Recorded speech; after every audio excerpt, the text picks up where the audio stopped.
নমস্কার বন্ধুরা, মামনিস ক্রিয়েশনে তোমাদের সকলকে জানাই অনেক স্বাগত। যে যেখান থেকেই আজকের ব্লগটি দেখছো সকলকে অনেক ধন্যবাদ আর ভালোবাসা জানিয়ে আজকের ব্লগটা স্টার্ট করলাম। কেমন আছো তোমরা সবাই? আশা করছি সবাই খুব ভালো আছো এবং সুস্থও আছো।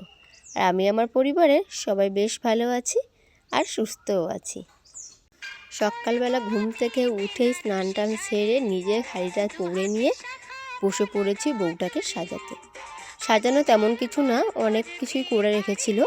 আমি শুধু চুলটা ক্রিম করে চুলটা বাঁধবো আর চোখের ওই আইশ্যাডোটা দিয়েছি আর লিপস্টিকটা পরিয়েছি আর শাড়িটা পরিয়ে দেবো। আর বাদবাকি মুখের মেকআপটা ওর সঙ্গে যে এসেছিল কাকিমা তিনিই আর কি করেছে।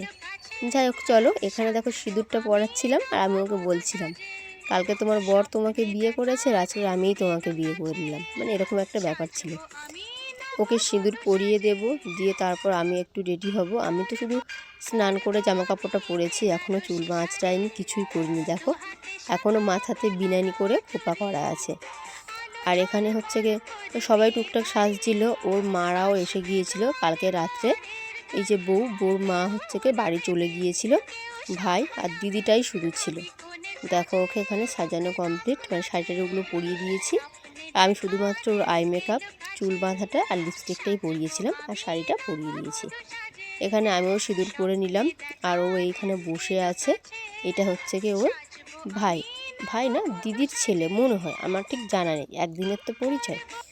আর তারপর দেখো এখানে আমি ওকে বললাম যে তুমি একটু বসো, তোমার সাথে আমি দু একটা একটু ছবি তুলি। ছবি তোলা হলো আর একটু ভিডিও করা হলো। আর তারপর শুরু হলো যে রিচুয়ালসগুলো থাকে আমাদের বাঙালিদের, মানে বর কনে যাওয়ার আগে চিড়ে দই আর মিষ্টি খাওয়ানোর ব্যাপার থাকে, সেটাই। আমি ওকে বলছিলাম মিষ্টিটা খাওয়াতে গিয়ে না মিষ্টিটা ফেলেই দিল। আমিও ওনাকে একটাই কথা বলছিলাম, মানে তুমি কি প্রথম দিন থেকেই আমার বোন বউকে অবহেলা করছো যে মিষ্টি খাওয়াতে গিয়ে মিষ্টি ফেলে দিচ্ছ? একটু যত্ন করে ভক্তি করে খাওয়াও, সেটাই আর কি বলছিলাম। আর সবাই হাসাহাসি করছিল। আর তারপর দেখো ওর বন্ধু ওকে ঘাড় ধরে মিষ্টিটা খাইয়ে দিল। তারপর এখানে জল খাওয়ানো আছে, এটা তো ওর পালা চলে গেল। আর তারপর আছে আমার বোনপুর পালা। কি বলো তো, মা হারা ছেলে না দেখলে না খুবই কষ্ট হয়, বিশ্বাস করো। যেহেতু আমার দিদি নেই, গত 2 বছর আগে দিদি মারা গিয়েছে কিডনির সমস্যাতে। আর এই একটা ভাইপো, আর একটা আছে ভাইপো বলছি বোনপো, আর একটা বোনপো আছে এর থেকে ছোটো।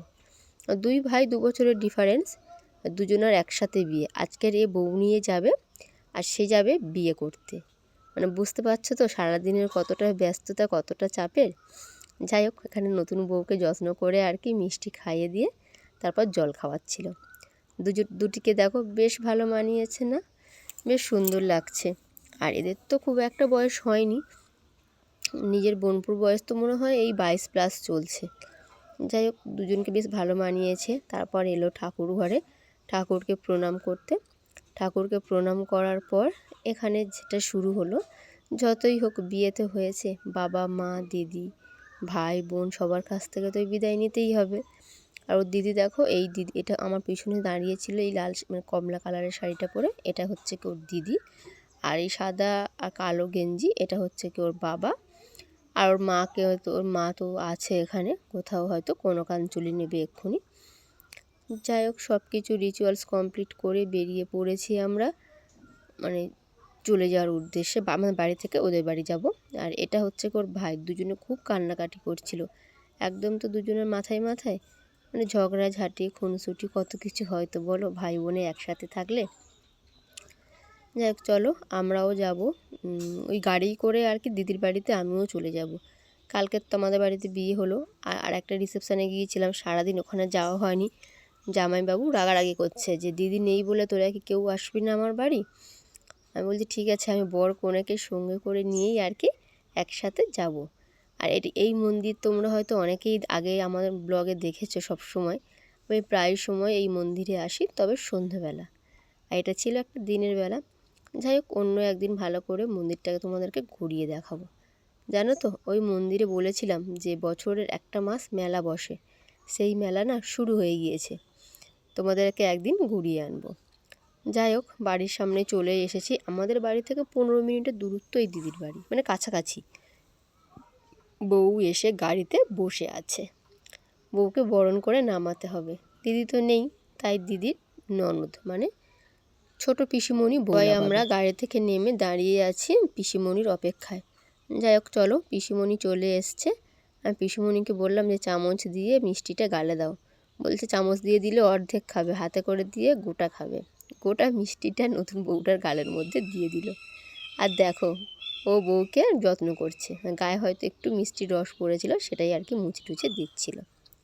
তারপর বউকে কোলে করে নিয়েই আর কি চলছিল। সবাই বলছিল মন্দিরে প্রণাম করাতে হবে। তারপর বললো না আগে নিয়ে যাই, তারপর দেখছি কি করা যায় বলে দেখো উনি কোলে করে নিয়েই আর কি বউকে চলেছে। আর ওই দেখো দূরে আর একটা ভাই দাঁড়িয়ে আছে ধুতি গেঞ্জি পরে গায়ে গামছা দিয়ে, আজকের ওরই বিয়ে। তারপর তো সবাই মিলে মজা করতে করতে বউ নিয়ে আমরা বাড়ি ফিরছি। আর এখানে বাড়ির দরজার সামনে চলছে দুধ উতলানো। এটা একটা আমাদের বাঙালিদের রিচুয়ালস, যে দুধ উতলে পড়লে নাকি সেই সংসার উতলে পড়ে, এরকম একটা রিচুয়াল সবারই ক্ষেত্রে হয়, ওরও হচ্ছে। আর দেখো বেচারারা দুজনে দাঁড়িয়ে দাঁড়িয়ে ধোঁয়া খাচ্ছে। আর এখানে বসেছে ছোট ভাইয়ের বিয়ে, বললাম তার জন্য কিরে হচ্ছে, বিয়ের যে কিরেটা হয় সেটাই হচ্ছে। ওর মা তো নেই, মায়ের ছবিটা সামনে দিয়ে রেখেছে যাতে মা সব কিছু দেখতে পায়। মায়ের অনেক আশা ছিল, দুটো ছেলের বিয়ে দেবো, তোরা সবাই আসবি থাকবি, এরকম একটা ছিল। কিন্তু সে তো আর নেই, তার আশা যেটুকু আর কি পূরণ হয় সেটাই। আর তারপর এখানে দেখো পিড়ে পাতা হয়েছে, এখানে দেখো বড় আর বউকে বরণ করে ঘরে নিচ্ছে। আস্তে আস্তে না মেয়েটার না শরীরটা বড্ড খারাপ লাগছিল, মানে ডাবরটা কাঁধে নিয়ে দাঁড়িয়ে আছে, মনে হচ্ছিল শরীরটা অসুস্থ। যাই হোক অল্প একটু বরণ করে ওকে ঘরে নিয়ে বসিয়েছে। এবার হচ্ছে কি ওদের আশীর্বাদ হবে। অল্পই একটু বরণ করেছে, বেশি বরণ করেনি। আর আমার ছোটো মাইমা না বরণ করতে এক্সপার্ট, ভীষণ ভালো বরণ করে। যাই হোক এখানে দেখো বসিয়েছে আর কি আশীর্বাদ করার জন্য। একে একে সবাই আশীর্বাদ করছে। এটাই হচ্ছে কি ওর বাবা, উনিও খুব অসুস্থ, ডায়ালিসিস চলছে জানো তো, 300খানা ডায়ালিসিস হয়েছে মানুষটার। সামন থেকে দেখলে বোঝা যায় না, কিন্তু শরীর ভিতর থেকে একদমই খারাপ। আর তারপর এখানে ছোটো ভাইয়ের কড়ি খেলা হচ্ছিল, এই চাল হলুদ দিয়ে যে কড়িটা খেলা হয় আর কি, সেই রিচুয়ালসটা চলছিল। চলো এটা দেখে আমি খাওয়া দাওয়া করে আমি চলে যাব বাড়িতে, গিয়ে সাজগোজ করে রেডি হয়ে তারপর এখানে আসবো বরযাত্রী যাওয়ার জন্য।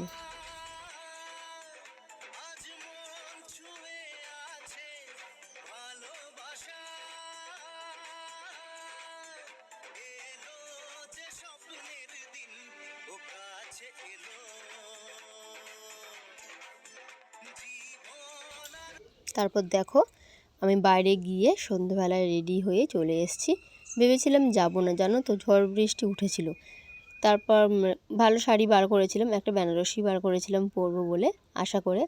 তারপর দেখলাম যে ঝড় বৃষ্টি উঠছে। আর জানো তো শাড়ি না ভীষণ পছন্দের জিনিস আমার, কোথাও কোনো কিছু নষ্ট আমি হতে দিই না। তো ওই জন্য ভাবলাম থাক এটাই পরে যায়, এটাও বেশ ভালো লাগছিল পরে। আর দেখো এটাই হচ্ছে কি আমার ফুল লুক। আর তারপর এখানে দেখো বর বেরাচ্ছিল, ঝড় উঠেছে, কারেন্ট অফ হয়ে গিয়েছে, জেনারেটর চালাবার লোক নেই আর কি। আর দেখো অন্ধকারেই বর বেরিয়েছে। আর তারপর আমরা মানে বউয়ের বাড়ি আর কি পৌঁছে গেলাম। সেখানেও দেখো প্রচুর ঝড় বৃষ্টি চলছে। বরের এখানেই যা 2-3টে লাইট জ্বলছে, আর সব জায়গার লাইটগুলো আর কি অন্ধকার। জানো তো আমরা এই বিয়ে বাড়িতে না ফোনের ফ্লাক্স জেলে আর কি খাওয়া দাওয়া করেছি। এখানে দেখো বউ বসে আছে অন্ধকারের মধ্যে, সেটুকুই তোমাদের টুকটুক করে দেখালাম। আর এই আমার পিকু সোনা, ও তো অসুস্থ তোমাদের বলেছি, ভিডিওগুলো পরে আমি দেব। দেখো সেই হচ্ছে এই কার্টুন দুটো দেখতে পেয়ে তার সাথে একটু ছবি তুললো। আর যাই হোক এখানে দেখো সবাই একটু নাচানাচি করছে, মজা করছে, আনন্দ করছে। জানোই তো বিয়েবাড়ি হলে হই হুল্লোড় মজা আনন্দ না হলে সেটা কি আর বিয়েবাড়ি বলে মানায় বলো। সব কিছু দেখতে দেখতে বেশ ভালো লাগছিল। আমরা এসেই মাত্র এখানে একটা শরবত দিচ্ছিল, শরবত খেলাম, তারপর একটু ফুচকা খেলাম, তারপর তো খেতে বসে গিয়েছি। কেন আমরা পৌঁছেছি যখন তখন বাজে প্রায় 11:30। আর ওখান থেকে খাওয়া দাওয়া করে আবার একটা বাড়ি ফেরার একটা তাড়া ছিল, যেহেতু পিকুটার শরীর খারাপ, বেশিক্ষণ থাকতে আমি ইচ্ছা করছিল না। তারপর আমার এর সঙ্গে একটু ছবি তুললাম, কেননা একদমই ছবি ছিল না কোনো, তোমাদেরকেও একটু দেখানোর ছিল। আর তারপর এখানে ক্যামেরা দিয়েই আবার ছবি তুললাম। এখানে দেখো বিয়ের আসর সেজে গুজে গিয়েছে। আর বিয়েটা হয়েছে না অনেকটা গ্রামের দিকে, বিশ্বাস করো অনেকটা ভিতরে। যাওয়ার সময় আমাদের খুব সমস্যা হয়েছে জায়গা খুঁজে খুঁজে যেতে। আর তারপর দেখো আমরা বাড়ি চলে এসেছি পিকুবাবু বাবার কোলে। আর এখানে দেখো রাতের গাছে আমাদের কি সুন্দর বাগানভেলিয়া ফুলগুলো ফুটেছে। আর ও বলছে আমি ঘুমিয়ে পড়েছি, সেই জন্য ক্যামেরা নিয়ে যাচ্ছিলাম। বলে তুই ঘুমিয়ে পড়েছিস, দেখি তোর মুখখানা। যাই হোক বাড়ি ফিরে ড্রেস চেঞ্জ করে পিকুকে ঘুম পাড়িয়ে দিয়েছি। এখন মেকআপটা তুলে ফ্রেশ হয়ে আমিও ঘুমোতে যাব। তাহলে চলো আজকের ব্লগটা এখানেই শেষ করছি। সবাই সুস্থ থাকবে, ভালো থাকবে আর সাবধানে থাকবে।